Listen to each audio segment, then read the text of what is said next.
Hey, what's up, Stoner fam? Welcome to another episode of the Cannabis Man podcast. Thank you for clicking on the show. I'm your host, Don Kleppen. And if it's your first time here, welcome. This is a show where we try to take a journalistic look at all things cannabis. I've been a personal cannabis user for about 15 years, and I'm a broadcast journalist in Chicago. I do traffic and news on the radio here, have done that for many years. And once Illinois legalized cannabis recreationally in 2020, I was just kind of paying attention to the space, and after time passed, I kind of noticed, or at least I felt that, even though Colorado and other states and then Illinois had all legalized cannabis, I felt that the conversation around the plant was still missing something pretty big. And what I mean, I guess, in a simplistic light, is that I felt that more people were familiar with punchlines, the typical stereotypes of the lazy stoner and like the Hollywood caricatures of what, cannabis users were like. I felt like everybody was really familiar with those stereotypes, and nobody was really talking about, or it felt like people were not as familiar with what benefits cannabis could actually offer their lives, like what kind of improvements cannabis could make to their quality of life. So as more and more time passed and I felt like that was missing, I decided to start this podcast. I launched on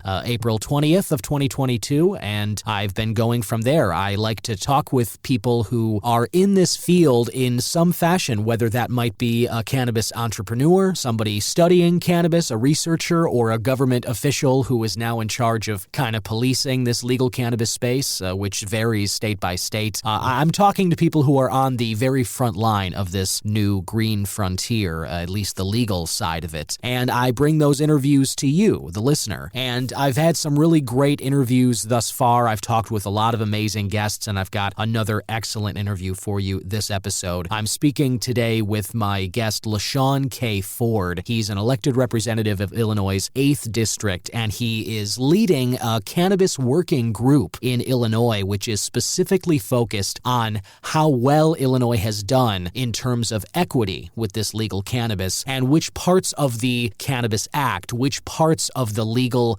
cannabis use law, recreational law, can, need to be strengthened and which ones need to be adjusted. They understand, this working group, that it is not that we didn't hit the ground running with the perfect iteration of what legal cannabis in Illinois is going to look like in the future. They understand that this can use some fine-tuning, that we can do better, and that's what they're endeavoring to do. And my guest, Shawn K. Ford, is here to talk a little about what their plans are and sort of what their estimation of how Illinois cannabis has been thus far, what it's done well, what needs to be improved, etc. I also like to share with you some news stories or events coming up related to cannabis or having to do with it around Illinois, and that is brought to you by IllinoisNewsJoint.com, the News Joint Wrap, as I refer to it, or any other sorts of nationally focused or globally focused developments in the cannabis space. I just kind of watch the space. Any developments I think are worth bringing to your attention, I usually like to discuss those on the show as well. I also love interacting with you, the listener. I've gotten some amazing emails, and some wonderful people are reaching out with the show,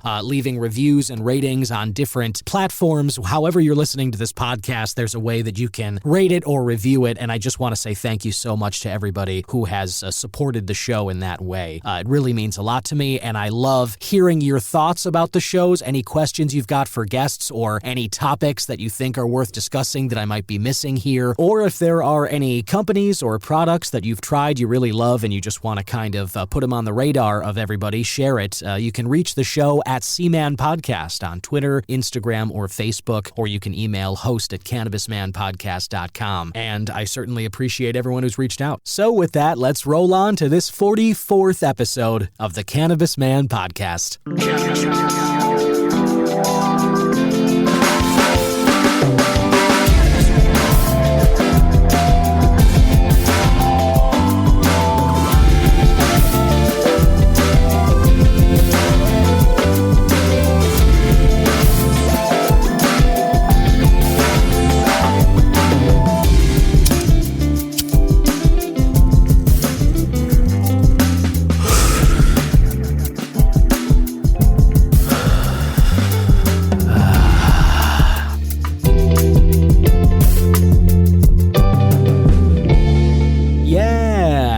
the stuff, and we're getting into the news joint wrap right away. And let's start with an event. Aroma Grow is hosting several upcoming events, actually. This is written by Michael Lasley on IllinoisNewsJoint.com, posted about a week ago from when I'm recording this on March 26th. The Aroma Grow store recently showed off a jam-packed event lineup for this year, 2023, offering exciting chances to connect, learn some stuff, and have some good times. Some of those events that I'll get to right here include the Celebration of the Green Leaf. This is a private party for Aroma Grow customers that's scheduled for 7 p.m. on April 20th at Aroma Grow in Wheeling on Wheeling Road. Also, the Frenchie Dreams of Hashish movie premiere is at 7 o'clock, April 29th at Aroma Grow in Wheeling as well. You can find tickets if you're interested in that movie premiere on IllinoisNewsJoint.com. And also, they're going to host the Exotic Plant Swap and Vendor Day, June 10th, as well as an anniversary party and Vendor Day, June 11th. This is also at the Aroma Grow. There's an oil party on July 10th at 7. Also, a full moon Halloween bash, October 28th at the Aroma Grow store. There are some other events going on later in the year. If you're interested in any of those or more information, you can head to IllinoisNewsJoint.com. Illinois cannabis craft grow bills are moving forward. Jason Brown wrote this story March 22nd. Several cannabis craft grow bills, which would amend the Cannabis Regulation and Tax Act, were referred to the Illinois House and Senate Rules Committees March 10th. Two House bills would amend premise and square footage requirements for craft growers, and a set of other bills would amend the amount of licenses craft growers can obtain, issue additional future licenses, and set aside THC oil for infusers. This would be House Bill 0032, sponsored by Representative Shawn K. Hey. This provides the premises may be shared between up to 3 craft growers, an infuser organization, a cultivation center, a dispensing organization, or any combination thereof, provided that specified requirements are met. I think that's great. It allows people to go in on a space together where somebody doesn't have to be fiscally responsible for one warehouse space just to grow their own craft operations. If it's a small operation and it's kind of a craft grow, it might be a little bit financially easier for you, less of a burden, if you could share the cost of renting a space with some other businesses, and you guys could all get use out of that together. I think that's a wonderful move. And then you got House Bill 0025, also sponsored by Ford. This is what raises specified square footage requirements for craft growers. It removes language allowing the Department of Agriculture to authorize a decrease of flowering stage cultivation space used for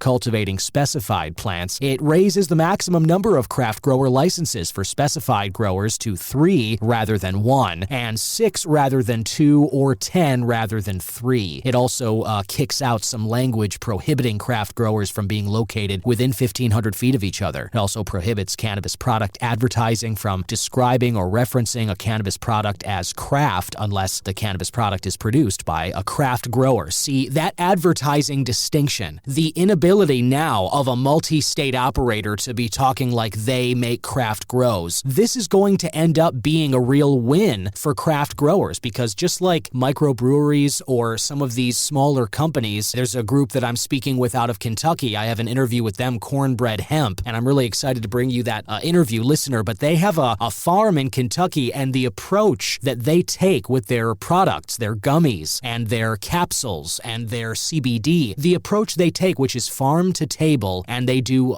just flower, not whole plant extraction stuff, it makes a difference. And these craft growers in Illinois that are going to be working like this and working on a craft, small, low, farm-to-table capacity, it's going to make a difference, and there are going to be people who are looking for those products specifically. And this bill, courtesy of LaShawn Ford, 0025, we really need to hope this thing passes, because disallowing big companies to be saying that they're craft growers in ads, unless they're actually a craft grow product, that I personally think is a major win. So if you'd like more information about those bills and some more of what is moving through the Illinois House and Senate related to cannabis, you can check out IllinoisNewsJoint.com. And a final one, cannabis use while on probation bill moves ahead. Illinois News Joint reported on this under-the-radar cannabis-related bill moving through the Senate. This is Senate Bill 1886, and this amends the Illinois Unified Code of Corrections to provide that a person on probation, conditional discharge, or supervision shall not be ordered to refrain from having cannabis or alcohol in his or her our body. It cleared another legislative hurdle on March 23rd when Jason published this article here. 1886 was assigned to the Cannabis Subcommittee with a March 24th deadline, and the bill was approved by the Executive Committee, now scheduled for a second reading later this month. So this moving forward is really exciting as well, for many, many reasons, but obviously people who are on probation, who are under supervision, some of this court-ordered stuff, it's foolish to disallow them from having cannabis or alcohol in their system. Everybody should be allowed to deal with the crap that reality shovels down our throats on a regular basis with whatever substance makes it easier for you to take. Alcohol, cannabis, I am all for it. Life is not easy to get through all the time, and I think, especially for people who are currently under some court-ordered supervision or some kind of situation, scheduled stuff like that, I think those people probably need a drink or a smoke even more than the rest of us. So that is an exciting prospect as well. Senate Bill 1886, watch for that one. And as with all the other stories I mentioned and cannabis-related events in or around Illinois, you can find out so much more at IllinoisNewsJoint.com. Listener, welcome back. My guest today is an elected representative of the state of Illinois. He's entering his 16th year, I believe, in the Illinois House of Representatives, representing the 8th District. He was elected in 2007. He's an outspoken advocate for his constituents, focusing on social justice, disparities in employment, education, and the healthcare system. And he's also worked to increase opportunities for ex-offenders, foster small business development, and improve access to affordable housing, as well as expand protections for veterans and safeguard the environment, along with dealing with or addressing Illinois' fiscal health. And more importantly for this audience here, he is leading a new cannabis working group, which is focusing on Illinois legal cannabis here and is working to boost industry growth and focus on equity. And here to talk about all of that is Representative Shawn K. Ford. Welcome, Representative Ford. Thank you, Don. Thank you for having me on Clean Feed. My pleasure. Thanks for stopping by today. And so let me see here. You're representing the 8th District. You have been since 2007-ish. And just for the listeners, if you wouldn't mind, where is the 8th District of Illinois? Where does that encompass? Well, it's the north of Springfield, and it represents the area that I grew up in, the Austin community, the Austin neighborhood, one of Chicago's largest neighborhoods by population. Also, I represent just to the west suburbs like Oak Park, Berwyn, LaGrange Park, Brookfield, and other western suburbs. Gotcha. Now, you have been focused and you've been working hard over the last 15 years, to, again, as I mentioned there, improving access to affordable housing and some of those neighborhoods you mentioned obviously benefiting greatly from that kind of work. Just if you could, what's something that, that you're really proud of as you look back on your work over these last 15 years? What's something that you've done that stands out that you're like, yes, well, I'm really glad I did that? Yeah, I would say that, one, making sure that I have kept a strong relationship with the community and being my district and not getting in the bubble of Springfield. I think that it's very important that when you represent a district, when you are an elected official, that there are going to be lots of issues and there's going to be a lot of special interests, but it's most important that you listen to your constituents. And because of that, I've passed some great legislation like ban the box and the sealing of criminal records, making it easier for individuals to be tested for HIV and AIDS. And I've passed legislation to reduce the age for individuals to go to kindergarten. I sponsored legislation for cannabis to make it more equitable for Illinois, which is going to be one of the most important bills that I have passed, and people being able to actually build up communities and have stronger families as a result of being able to be a cannabis entrepreneur in Illinois.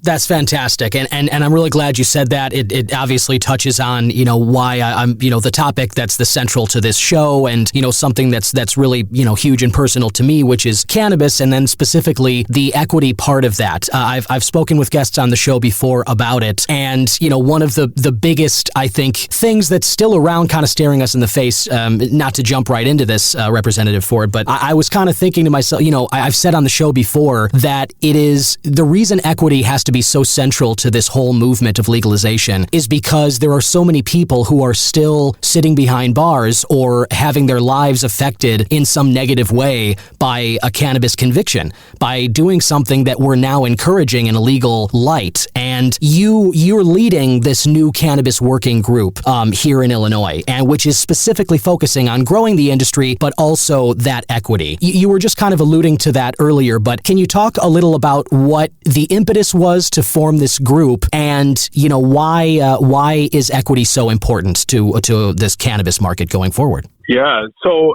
we talk often about what I hear in the community and from the industry, and people that aspire to be cannabis owners and dispensary owners in this space. So this new industry is creating billions of dollars in tax revenue for the state, and that there are some things that we have to continue to work on to strengthen the act, to strengthen our Cannabis Act, so that we can realize a strong industry and be a leading nation in it, so making sure the intent of the law is realized as well, making sure that the purpose of the law is fulfilled, and that is to say that if you were hardest hit by the war on drugs, if your community was hardest by the war on drugs, that you have an opportunity to participate in the industry of cannabis sales, grow, transportation, infusion, and all things related to this industry in Illinois. And so with that said, this work group is made up of people from a diverse demographics of Democrats, and we keep with the industry actually started their businesses, those that are actually struggling to upstart their business because of regulations and the law.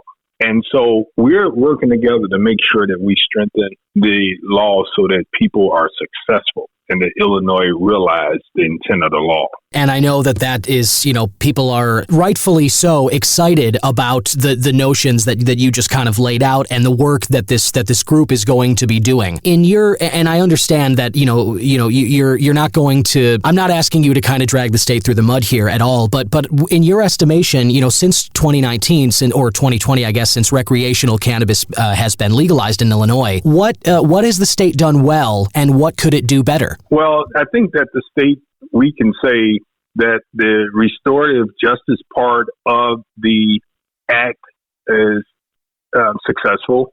And that means that hundreds of thousands of people that actually had convictions, they have seen their records expunged, not sealed, but expunged, which means forever. It's a big deal. Those people have been able to now apply for job loans, apply for housing and citizenship as a result of these convictions being removed off of their record. So that's a major success. And I would tell you, my argument has always been we did to pass cannabis legislation in order to do that. We should have done it without the legalization of cannabis. So, but what happens in government, you have to bring certain things to the table to allow for others to support. So I've tried for years since I've been down in Springfield to expunge convictions of cannabis, but that did not work. But when you add the expungement of records onto a bill that actually provides capital and economic growth for people, they begin to turn the eye to the social issue and the justice issue and say, oh, we can support it because we get something too. And so we were able to add that, and it actually gave the corporate part something, and we also gave the restorative justice model. And so that's been a major plus. Plus, the revenue from the sale has actually provided what you call the R3 funding in Illinois. And that is something that been able to provide funding to individuals in neighborhoods that have been hardest hit by the war on drugs. And it's the Restore, Reinvest, and Renew program. And that's a big thing because we take part of the revenue from the sales, from the tax sales, and we provide grants for nonprofit agencies. And it's called R3 grants. And it's funding programs in Illinois and communities that have been harmed by the violence and excessive incarceration and economic disinvestment in those areas. And the R3 grants funds 5 different areas: the civil legal aid, the economic development, reentry, violence prevention, and youth development. And so those are the bill that we passed, got it right. And so where did we get it wrong? We got it wrong because, we are in Illinois, and the intent of the law was to be a social equity, diverse, focused on those hardest hit. And our start was slow to see anyone that was really impacted by the war on drugs. And that is, I would say, a failure on the state's part. We know that when this law became legal and it became effective, that we did not see Black and brown people and communities that were devastated by the war on drugs participating in this industry. And that was a failure on the state's part. And it was dominated by rich white men dominating the industry that was actually developed and implemented for those hardest hit. And so the work group actually is charged with making sure that we drive the intent of the law home, and we strengthen the law by getting more Black, brown, and women in the industry and support their development and support their businesses so that they're successful. That's fantastic. That's wonderful news. I think that, I was hopeful that, that the work group was going to be kind of focused on that element, early on. And it sounds like you guys are focusing exactly on the right part of this that kind of needs to be improved. To your point about that. Oh, yeah, go ahead. That's great. And I think that everyone, whether it's the big industry or the social equity, I think that we are at a point where people realize that we need to make the intent of the law a reality in Illinois if we want to be a leader in this industry for to look at us as examples. I couldn't agree more. I think that it's, when Governor Pritzker, touted the plan early on, touted the law change, equity was front and center, was part of the focus. And I completely agree with you that so far anyway, especially early on, the groups who were supposed to be benefiting or at least be impacted positively by the law change were not the ones who in fact were getting those benefits. And I do want to say, it seemed we've already seen some small movement in the other direction. We see now, we see craft growers. There's one I remember up in Rockford who's a social equity business owner. We're seeing some more business owners who, qualify under that part of it start to get their operations up and running. And that is a great thing. What, in your mind, what's first, and foremost, what are your plans with the group? What are some actions that you guys are looking to sort of in order to better drive the intent of this law home and strengthen the language on the books? What are some plans you guys have kind of early on to make these changes? Well, the number one is to make sure that the craft growers have the ability to scale up. We need to make sure that we strengthen their ability to fund their programs, or better yet, not a program because it's not a social program, it's a business, to fund their business which means that the state must do everything it can to sort of level the playing field as much as we can by providing grants for forgivable grants for businesses to scale up and open their businesses and provide the supplies they need for their businesses. So it's our goal to make sure that we cut the red tape and make sure that we have an industry that's friendly to social equity businesses so that they are able to afford to be in this, what you call a rich industry. What people need millions of dollars in order to compete. And so there are laws that we need to pass in order to allow for social equity businesses to capitalize, not just receiving funding from the state, but also go out and sell their business and be able to have partners and investors in their businesses in order to bring equity from somewhere else and able to share the equity with an investor. Right now, the law says that you have to open up before you could sell to investors. And so the business community have the resources to open. So we'll never open. Mm-hmm. So we need the ability to have our business available and search out investors. Since banks cannot lend money, we need to have private investors that want to be partners with us. And that's what they're telling us. And that's what we have to do in order to help this industry be somewhat level. Somewhat. It's never going to be level because it's still illegal in the federal code, which means that banks cannot lend. And right. So these social equity businesses are at a disadvantage because they lack the capital necessary, and they also lack the financial support of government and banking institutions to go and strengthen their operations. Yes, exactly. And that's a great point. And it sort of has created this environment where every state, like Illinois is, it effectively makes them like their own country, right? Like Illinois' borders right now, in terms of cannabis laws anyway, there's no interstate commerce, there's no traveling with it across state lines. And now, on the one hand, it's made things difficult. Like, as you mentioned, there's no access to the federal banking system for these companies, so they don't have access to those lines of finance. They don't have, a capital. But on the other hand, states like Wisconsin, this came out last week that Wisconsinites came and spent something like $120 million in Illinois, leading to, $36 million in tax revenue, I believe. And in light of the R3 reinvestments in the communities you were kind of mentioning from the tax dollars of cannabis, do you think that the federal rescheduling of cannabis from the Schedule 1 substance list, do you think that is imminent anytime soon? And when it happens, what happens with these state by state, legalization things that we've the laws already?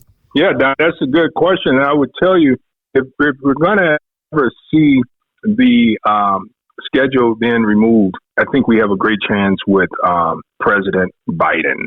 And so if the House and Senate is controlled by the Democrats. Democrats control the House and the Senate, and the Democrats also will have the White House. Then I think that we have a good chance because Biden listens to the people, and more now than ever, there's a push to do this, and it will give states rights. And I think that it will allow for banks to lend, which is great, and kick the rights to states to decide on regulations. And that's what we need to start with. I understand that, that could still be an issue where you can't really regulate interstate commerce where you could sell one state to the next. But we got to start somewhere, sort of reminds you of the gun laws, right? Mm-hmm. And so rights will be able to dictate. And states can then also do reciprocity with one another. And that would be within states' rights to deal with reciprocity as it relates to cannabis laws. Now, when you say reciprocity, I'm just curious, what do you mean exactly by that? Like sort of selling between states? Like businesses in Illinois could outsource cannabis from somewhere else? Right, because right now if I wanted to sell, well, let's rephrase that, because as a legislator, we have voted ourselves out of the industry. So members of the General Assembly that voted for the law cannot own in cannabis. Gotcha. And so what would happen is it would allow for me to sell to a board state if I'm growing cannabis. I could sell my product to, yes, right now, I can only sell it. And that's not good for others. And so that's what states can allow, for you to sell your products like your craft grow across the and also right now you don't have a right to use your cannabis medical card to avoid taxes in another state. So there are cannabis cards where medical cannabis in one state you have the ability to use it, but if you travel outside of your state, your card is not valid. Right. Yeah, I've experienced that for sure. And that's definitely, I agree with you completely. That is an exciting prospect. I know there's a lot of people listening, medical card holders that are excited about that too. Representative LaShawn Ford, thanks for jumping on. I just have a couple more questions if you can. Yes. You mentioned President Biden. I also agree. I think he's definitely the best shot to legalize, and hopefully, if Democrats can control or, maintain control of the houses of Congress, then I think our shot really, gets pretty strong. But let's look locally. We're recording this on March 20th. There's a runoff mayoral election. You may have already given your endorsement for which candidate, and I apologize if I'm just not familiar with it. But I'm curious. Do you have a thought about either Brandon Johnson or Paul Vallis as to who would make the better mayor for Chicago? Well, I've been watching closely. Been in the race for mayor in 2019. I think that both of them are making a case for their constituent base. And I think that Brandon is a fantastic debater and a smart man, and he's making the case of why he should be the mayor. And I think that Paul Vallis also is a smart debater, and he's making his. And so the question is, who will get their voters to the polls? That's what it boils down to. For me, I'm listening to my constituents. I like to see what end up, and April 4th, Chicago will notably be headed in a different direction. Yeah, and one more just final thing. When you mentioned those R3 grants, for the neighborhoods, that are meant to be reinvested in with these funds from cannabis sales and whatnot. If anybody is looking to apply for some of those grants, if you have the information, how can they go about doing that? It actually will be available for people to apply on the ICEJA's website, and they will be able to go to the ICEJA website in order to apply for those grants. And also, while I get you that information, I want to say that there's also a need for Illinois to have what you call the 280 280E rule to be implemented. We need to make sure that we implement the 280 rule. And so what that is, the federal government has actually said that states could allow for businesses to file what you call the 280E, which allows for businesses to write off certain tax burdens that's related to their businesses. So they would be able to, the retailers and they would be able to write off things for their businesses like rent, utilities, insurance, and other taxable expenses. And that will be very, very helpful for the businesses to add money back to their operations to be strengthened and to hire more people and to invest more into their business for a stronger industry in Illinois. And to answer your question, is the Illinois Criminal Justice Information Authority is where they can go and apply for funding. Got it. Yes. Illinois, one more time, Illinois Justice and Criminal Information Authority?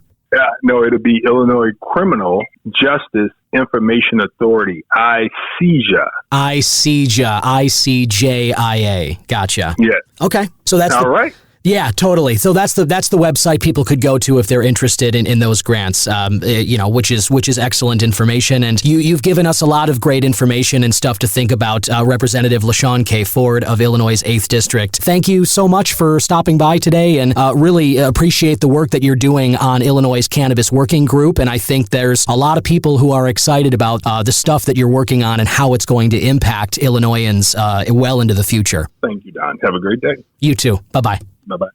And there you have it, listener. I want to thank one more time my guest, Representative Shawn K. Ford of Illinois' 8th District. You can really hear that he does have equity front and center. That is the focus of this Illinois Cannabis Working Group, and it definitely needs to be worked on. So I'm glad to hear that Representative Ford leading the group definitely seems to have the right stuff in mind when it comes to how to maybe best achieve this, or what's most important in terms of what needs to change right now from how Illinois launched this program and kind of how we can get it to a place that feels more equitable, that is more equitable for those who have been hardest hit by the war on drugs. And I really do believe that Representative Ford and the others on that group are going to get us closer to where we want to be on that front. And remember, if you're interested in those R3 grants, you can head to that ICJIA website. And yeah, I personally think that those R3 grants are going to be some of the real lasting